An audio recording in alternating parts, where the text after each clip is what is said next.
Hello, everyone, and welcome back to Ethos Online. Again, this is a space where we can belong, and become the very best version of ourselves. So, wherever you're joining us today, I just want to say welcome. This has been such a fantastic journey so far, hasn't it?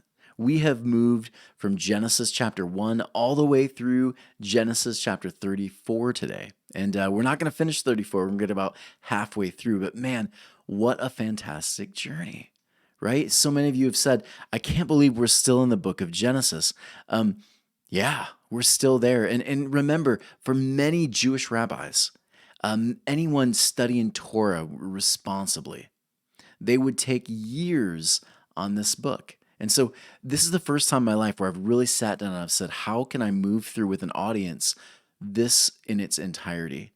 Deeply, thoroughly, looking at context, words, phrases, all of it. This is the first time I've done this with a whole group, and man, it's been so life-giving.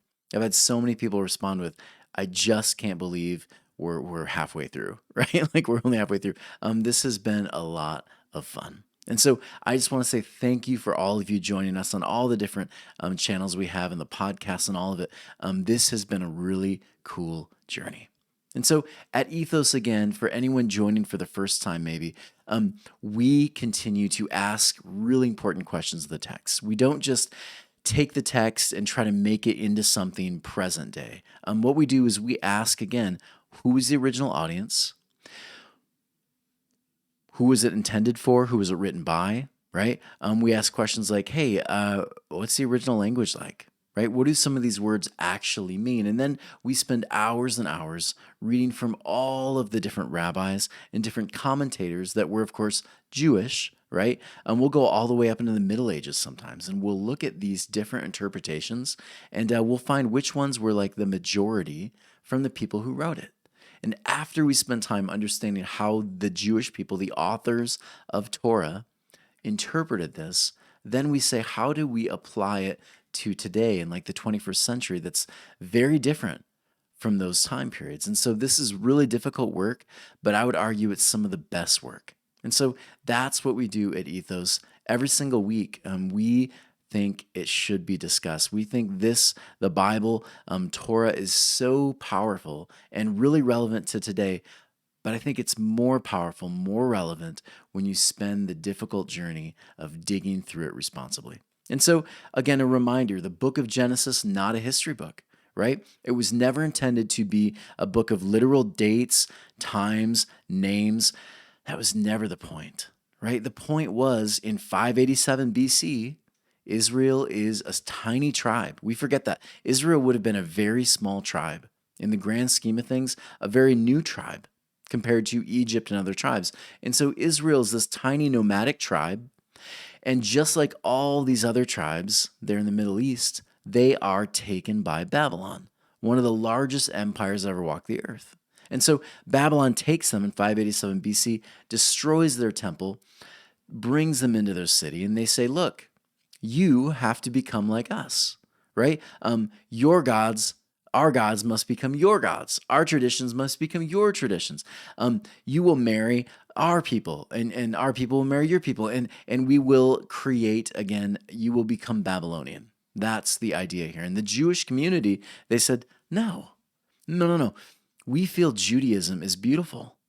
And we want to keep Judaism kosher, right? And so they try to keep their God. They try to stick with monotheism rather than polytheism. They try to keep their rituals, their culture, and all of it. And the way to keep it is to remind yourself of it. And the best way we remember things as human beings, right, is through story. And so we repeat the stories. And sometimes those stories, they get bigger, right? All of a sudden, someone's swallowed by a whale. All of a sudden, someone's killing thousands and thousands of soldiers with the jaw of a donkey, right? These stories got bigger and bigger and bigger. But again, the whole point of the story was a response to the fears of assimilation.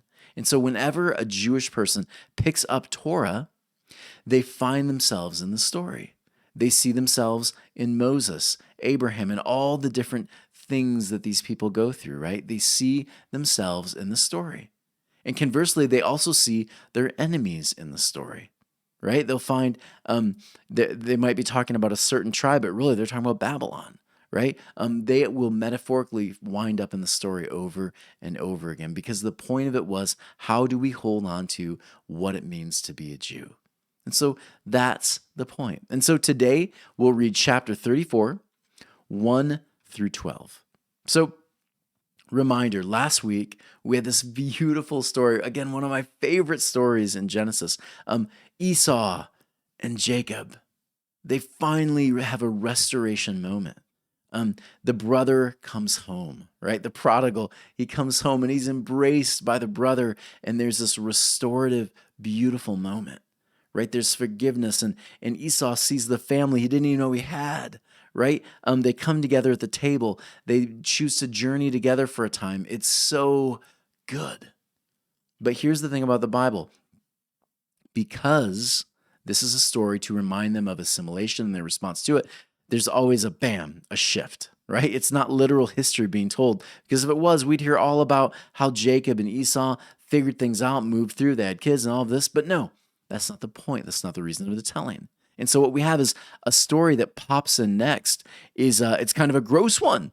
We go from celebration to a really difficult story, one that I would argue is kind of skipped over. Most people, when they read the book of Genesis, they'll skip this over. Most pastors, when they're moving through the book of Genesis, will kind of skim over this one. This one is powerful on its own, but it's powerful for a very different reason. And so today, I'm going to read 1 through 12, and then next week I'll finish the story because, again, it's kind of intense, and there's a lot there, but I don't want to just jump through it. I want to make sure to give it the time it deserves. And so today, let's delve in. Chapter 34, verses 1 through 12. So here we go. Dinah, the daughter of Leah, whom she had borne to Jacob, went out to look among the daughters of the land. So she basically goes out and she looks at all of the land that they are now living in, right? And Shechem, the son of Hamor, the Hivite, the prince of the land. So notice this, the prince of the land, this person who has been there, these people, Jacob is the foreigner, has moved onto the land, and his people, they've moved in, right? And the prince of this land that they've kind of neighbored next to, he looks at her, and he took her, lay with her, and violated her. And his soul cleaved to Dinah, the daughter of Jacob. He loved the girl and spoke to the girl's heart.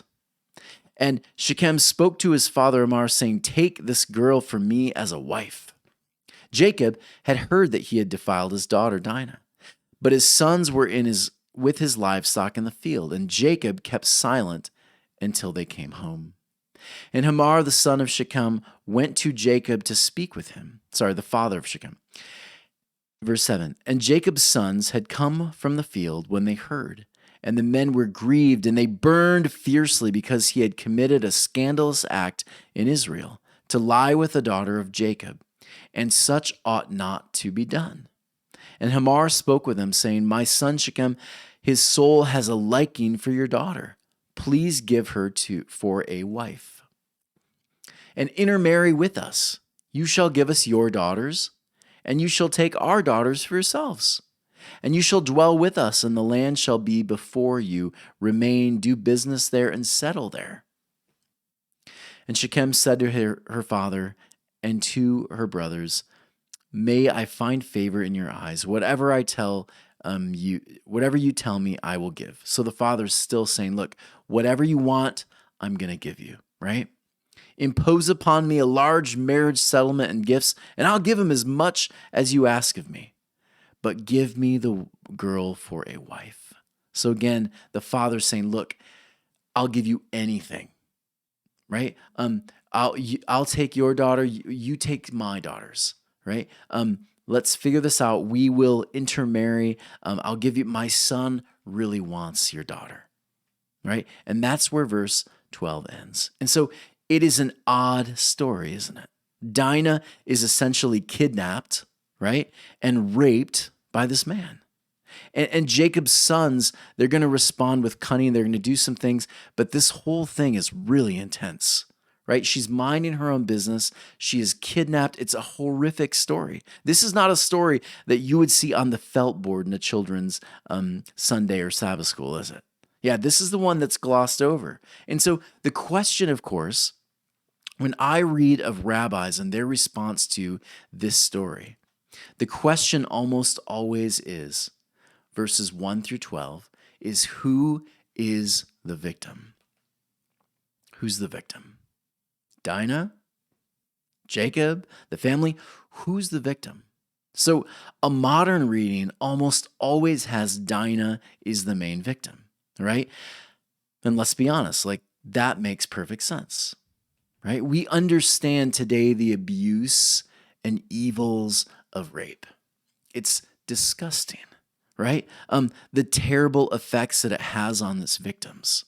The disturbing mind that one must have in order to take advantage of another person. It is grotesque, right? You are hoarding power over someone else. And it is such a demeaning, terrible action to take. And so I would argue in our modern reading today, we immediately, our hearts reach out, and rightly so, to Dinah, right? We're like, this is terrible. This is evil. This is bad. But here's the thing. For the culture at that time, because again, we're doing difficult work. We're doing the difficult work. We're asking, what did it mean for those people then first, right? We're asking that question first. So during that culture, this story, Dinah would not have been considered the main victim. And I get that. This is so hard to take. But when you begin to look at it, Dinah's really only mentioned in the very beginning of the story. She's the main character for like a verse. And then everything shifts from Dinah, doesn't it? Her name's only brought up in passing in response to Jacob being the main character. And so one scholar that I deeply respect, he says this about this moment. Within the historical context of ancient Israel, however, the focus would not have been on the heinous act of sexual violence perpetrated against a young woman, though we today would say it should be, right? The focus should be that. It is, if that is even what the story assumes, but on the practical and social consequences of such an act to the girl's father and household, including the girl herself. Notice this. It's the rape and seduction of an unmarried woman. This would have made it really difficult for the father to marry her off later. Anyone reading this at that time, that would have been the main first concern. And I totally understand why you're frustrated to even hear that, because we don't love that, do we? Because that's not the culture we have. But for them during that era, they would have been thinking, oh man, it's going to be impossible for him to collect a full, bride price. If it had become known publicly, right, there would have been deep dishonor for Jacob and his family. And so really, this story, if you were living in ancient times and you heard this story, because again, we put ourselves in the audience of that original place first, you are not considering the woman, unfortunately. You're not. You are considering Jacob, and you are deeply disturbed, not by this terrible, grotesque moment of rape. You are deeply concerned about the removal of honor, tribal honor, how Jacob must feel, right? That's how they're reading this. And so who is the victim according to that culture? Well, Jacob, the tribe of Israel. As much as I hate saying it, as much as that is the cultural context. And we'll get more into a more modern version interpretation later, but that would have been the cultural perspective. And that's why when you read the ancient rabbis and their interpretations, they spend a lot more time discussing Jacob as victim as opposed to Dinah. So let's get back into the text. When we get to verse 2, notice this. It says, Shechem, he took her, lay with her, violated her. This word rape, it literally means in the Hebrew, you overpower someone, right? And we talked about that word and how it's kind of been mistranslated over the years, often even connected to the word homosexual. Back then, the word actually meant overpowering someone, using your force to take advantage of someone else. And so historically, here's the thing, this action, If you were living in that time period, if you heard about some noble prince choosing to just take some woman, right, there in the field or taking to his palace and doing with her what he will, you would not have been shocked by this, unfortunately, right? Notice this: ancient tribes, specifically noblemen, often took women in the field to their dwelling places, raping and sometimes marrying them. This forceful patriarchal practice was used often to remind the peasant classes of nobility power. Right?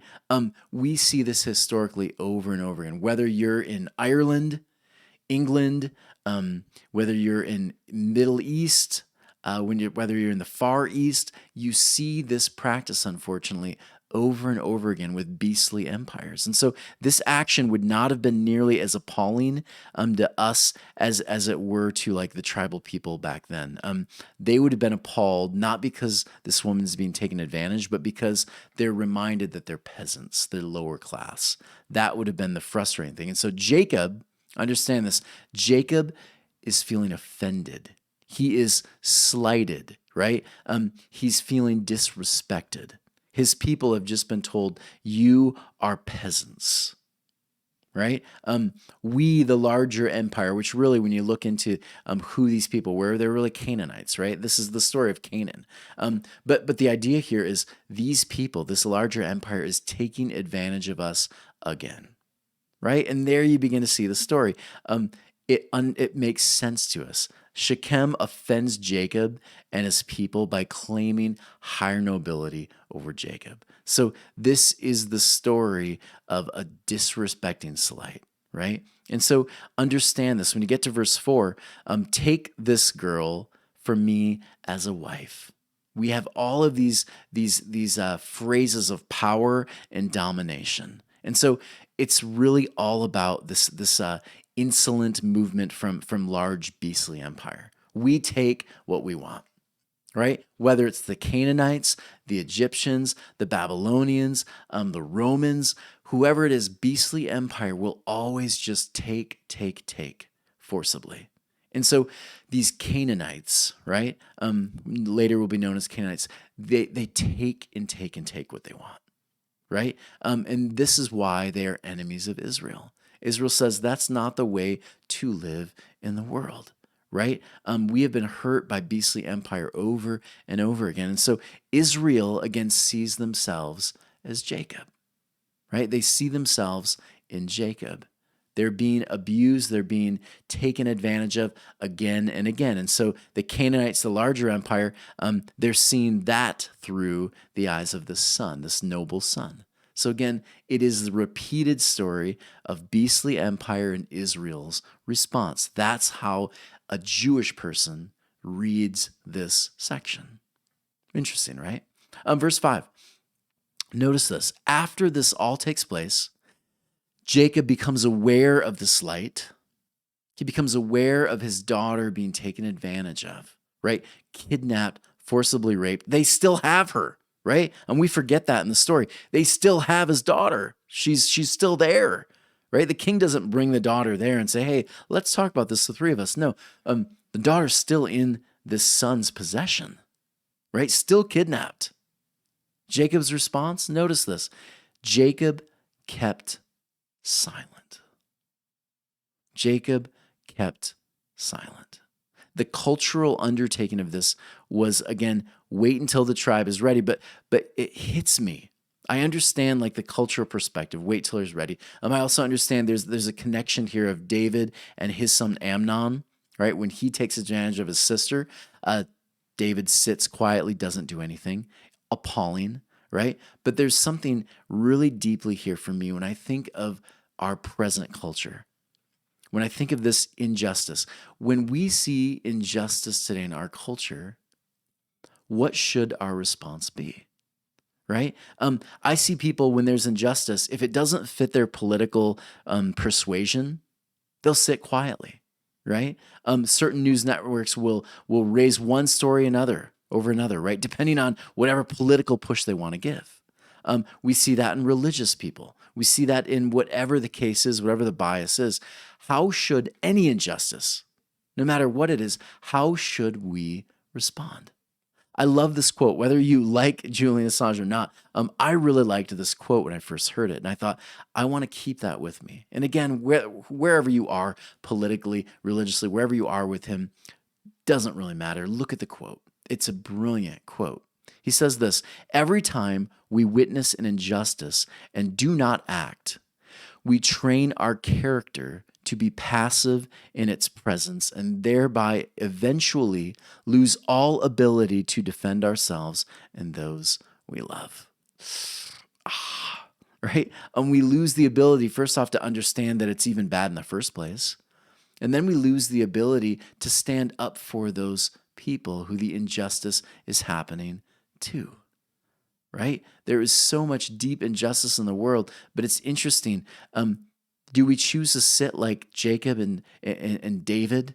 Do we choose to just sit back and do nothing, to stay silent, or do we stand up to the brokenness, the injustice? Jacob stays silent.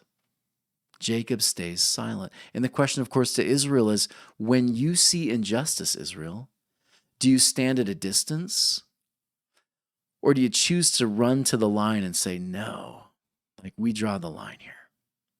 We do not stand for injustice, right? We will fight against that injustice.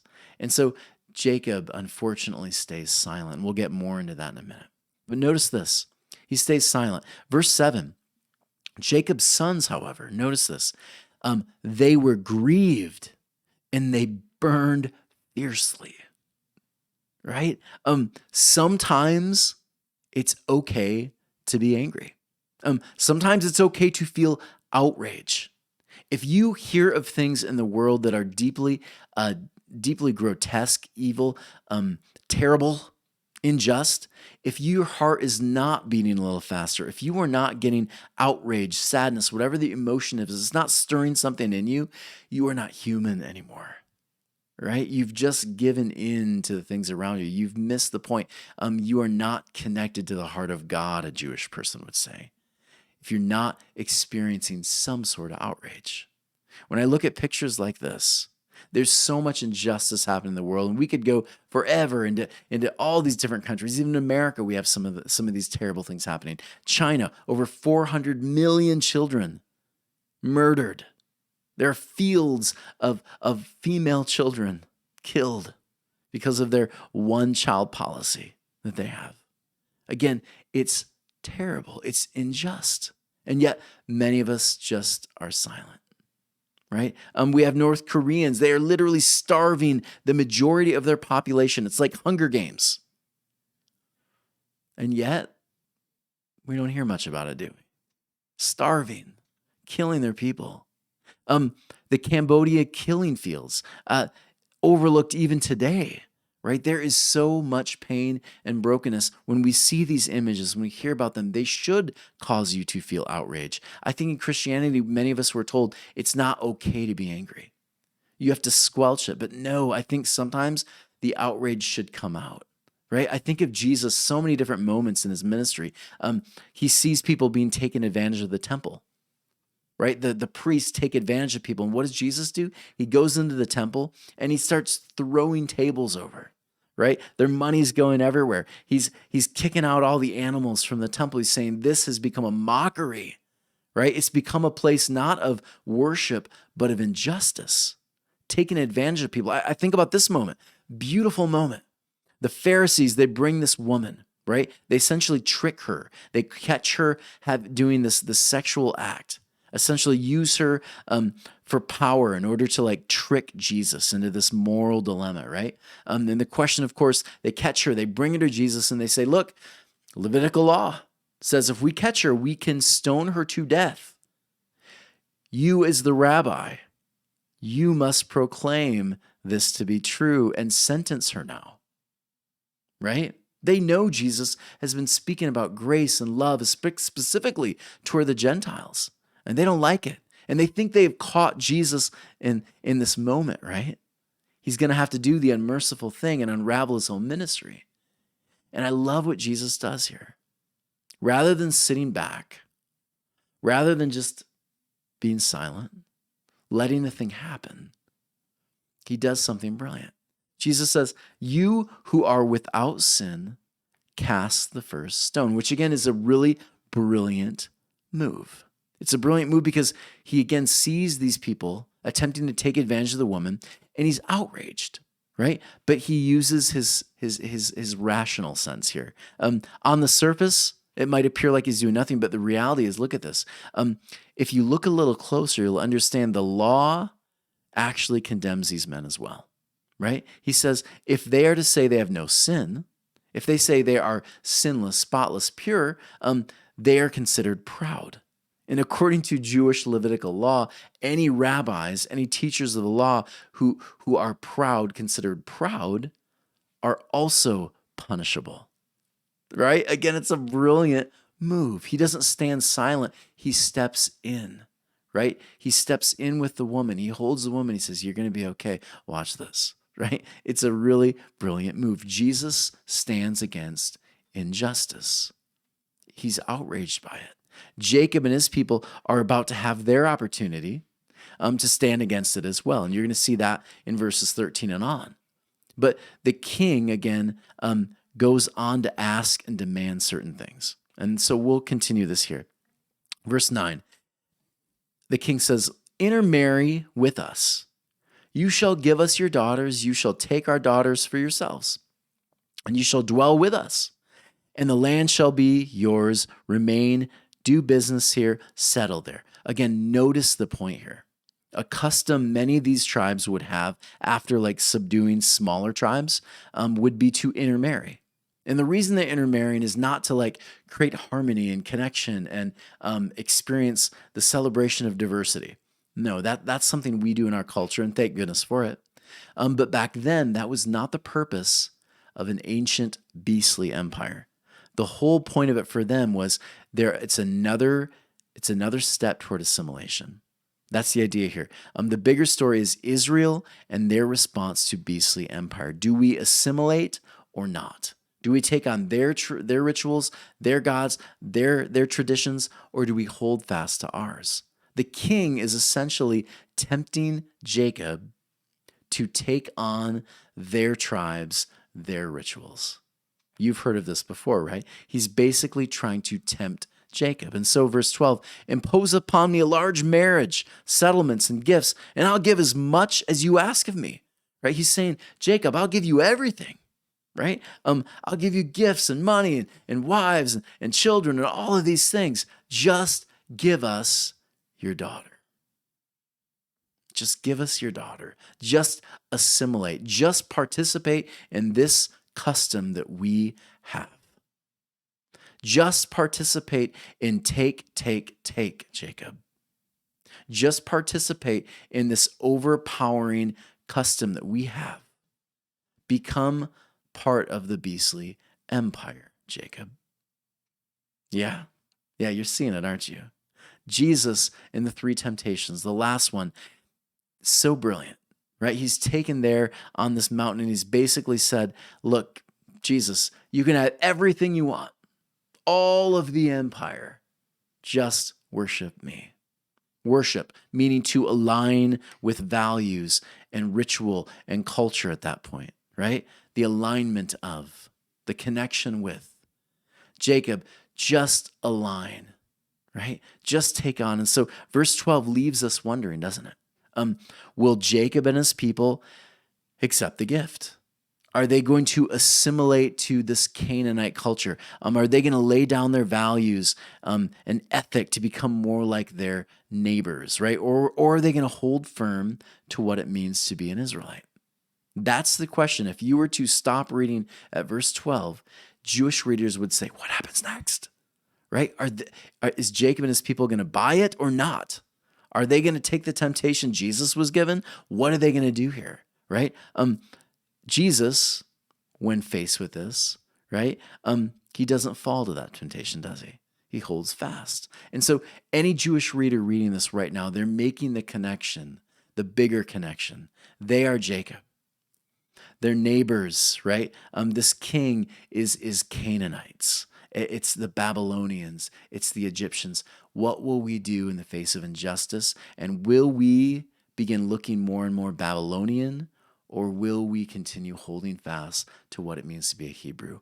That's the beauty of this section.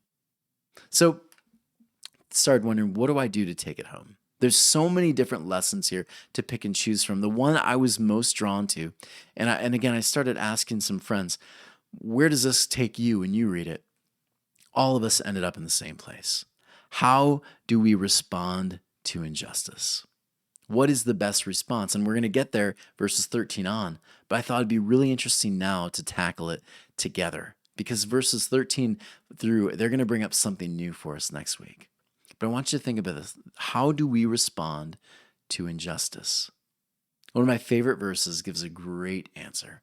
It's Micah 6:8, and it reads like this: God has shown you, O mortal, what is good. And what does the Lord require of you?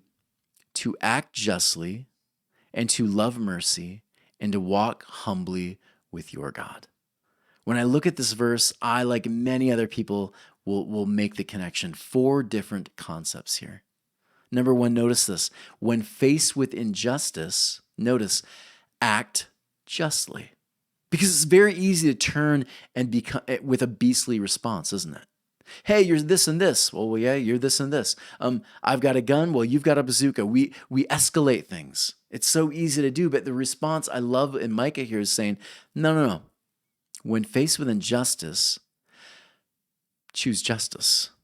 Act justly, right? This means to do the right thing, right? And we cannot control how others act, can we? But we can decide to do the right thing. And so we act justly. It's surprising me to hear people blame like inappropriate behavior on poverty, lack of education, environment. But what this does is it overlooks the majority of people who live in the same conditions, who don't respond in anger, stealing, violence. Here's the thing. We can decide to treat others with justice rather than prejudice, right? We can choose to flip the script. We don't have to do those things. We don't have to retaliate to injustice with more injustice. We can choose to act justly. And when we do, we stop the escalation, don't we? Yeah. Number 2, love mercy. Mercy is kindness, right? Favor, good deeds, compassion, mercy, right? Choose mercy. Love it. It is especially recognized when it's given to those who least deserve it, right? When you are given mercy and you don't deserve it, right? That's a really good feeling. In fact, it causes someone else to respond likewise, right? So again, when I act justly and I love mercy, it invokes a different kind of response. And then the third one I really like, walk humbly. When you do all of this, don't stand as a like superior to someone. Well, I'm this and this. I'm a whatever, a Methodist, a Baptist, an Adventist. Stand with equality. Stand at equality. We too often we're really concerned about our feeling good about ourselves, right? And being proud of our accomplishments. But humility, it thinks of the feelings and the situations of others too. It does. It keeps those things in mind. Not that we do it to make everyone happy. No. But we think sometimes of ourselves less, right? We think of the other person sometimes too, right? We stick to our ethic, our values, but at the same time, we find ways to do it in a humble way that doesn't cause more escalation. And then lastly, I love this, walk with God. For Hebrew, that means shalom. That means everywhere I go, rather than causing division and anger and fighting, bickering, all these things, what it does is it causes shalom, right? Nothing missing, nothing broken. Everywhere I go, there is peace, there's connection, there's beauty. That's what walking with the divine looks like. And so you walk with God, right? When you do those 3 things, everywhere you go, right? Gardens form. So good. Everyone, I hope you enjoyed this. I love moving through these verses and chapters with you. This is so much fun. And so we do a lot of work here at Ethos. And because we do, we ask that maybe sometimes you consider going to ethos-church.org/donate. We spend copious amounts of time researching, taking time to develop these concepts. The recording is not easy. And so we do it. We spend hours and hours doing all of this so that we might share the beauty of Torah, the beauty of the Bible, and we might expand and grow other people's understanding and love for this too. And so if you could continue working with us, funding this beautiful stuff that we do, it's so much fun to put out every week. As always, please consider going and joining our online communities with dialogue, discussion. So much fun. We'd love to keep growing. And then hit that subscribe button. Join us there. Help us grow that channel. Keep getting more and more views on whatever platform we continue to grow on. We'd love to have the YouTube channel grow as well. So everyone, thanks so much for joining us. And next week, we move through the rest of this chapter, and I think you're going to enjoy it. Everyone, take care. We'll see you. Bye.